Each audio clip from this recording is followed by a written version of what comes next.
you being the report card, you've always been the nerdy type anyway, so it wasn't like a big deal. You get like first, second, oh, good girl, and according to the culture, they will give you money. I remember that. And when they came to me, they said, "Where's your result?" I wasn't failing, but I wasn't the first, second, third, probably like 11 or 12. And in Nigeria, as you know, as we mentioned, there's a joke going around that you're either a lawyer, a doctor, or a disgrace. That's the joke that was always going around. So when they said, "Oh, you just," and in Nigeria they're very blunt. They just go out ahead and say things like, "Oh, you look at what your sister is way better than you," and they talk down on me.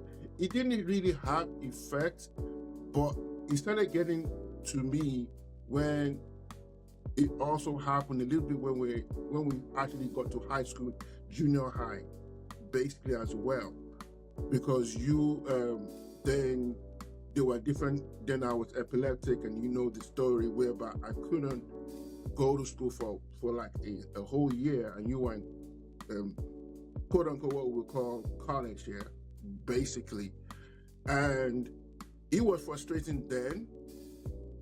And it was so hurtful because it was nothing against you per se.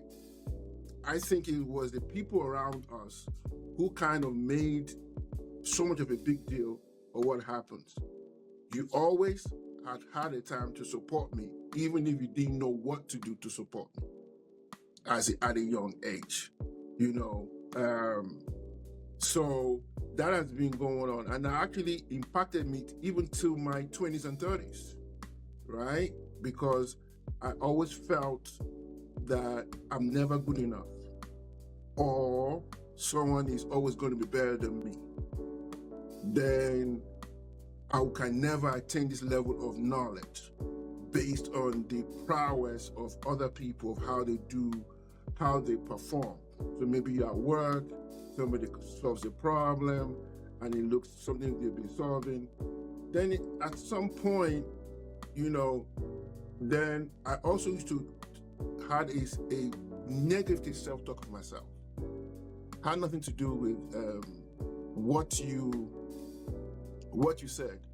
There were things that I needed to change personally, but it's almost like you didn't have the tools or understanding to do so.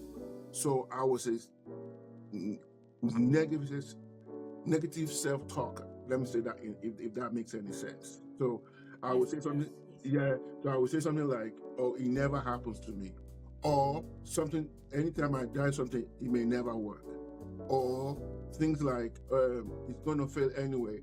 So I'm always waiting for the shoe to drop in a negative manner, right? And then I started finding out that people are not perfect. I started figuring out, oh, so this guy makes mistakes. So I'm not the only one. So why am I beating myself up? But it still took an adjustment. Because if you've been self-talking yourself negatively for 20, 30 years, you go back to your default attitude that you've had, or subconscious attitude that you've had over the years. And you don't know it's subconscious because you always go back there. And every time when anybody says, appreciates me, I get really emotional. So I don't expect anybody to say that to me. Right? So those are the things that actually what happened during that time. And it was so... It got one day, and I just said, then also, I started getting exposed to reading different books. And I kind of started seeing, and I'm also more like, I like comeback movies. I like movies that I see myself in them.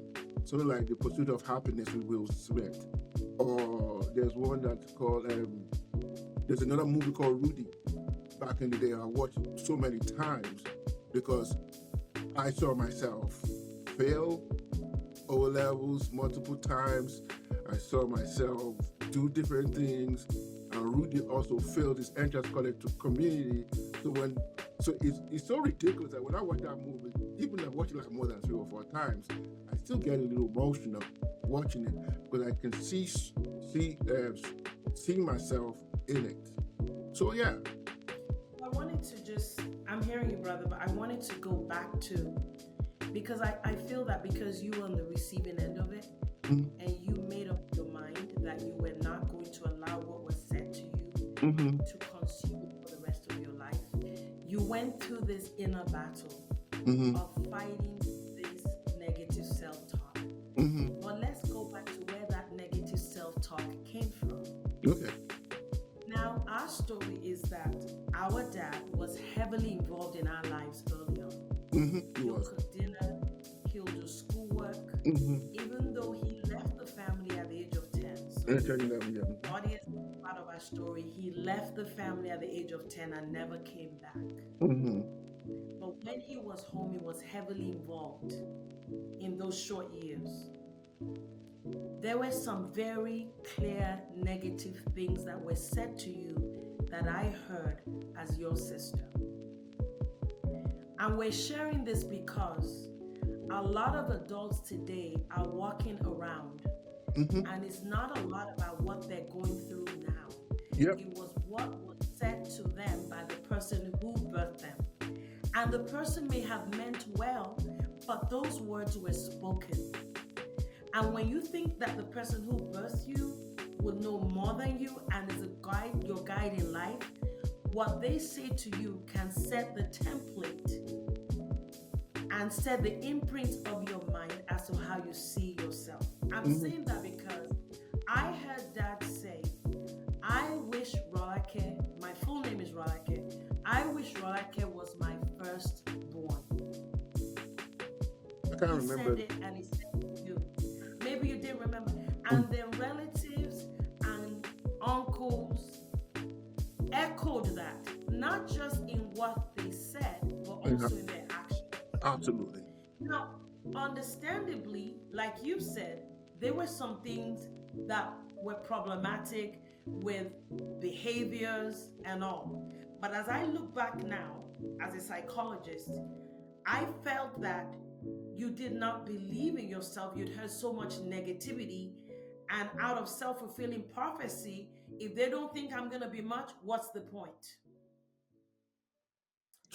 Thank you. I'm saying that for the sake of parents who have children who may have one that is academically strong early in life, and because the other person does not have that, they may overlook what areas of growth that the person who is struggling needs, and instead of helping that person to learn from their mistakes, they are throwing criticism at them. Thank you so much for checking out this clip. Please share, like, and subscribe to this channel so that you can view other episodes. Check us out on askdrrola.com, where you'll find additional information about mental health and wellness. See you soon. Bye.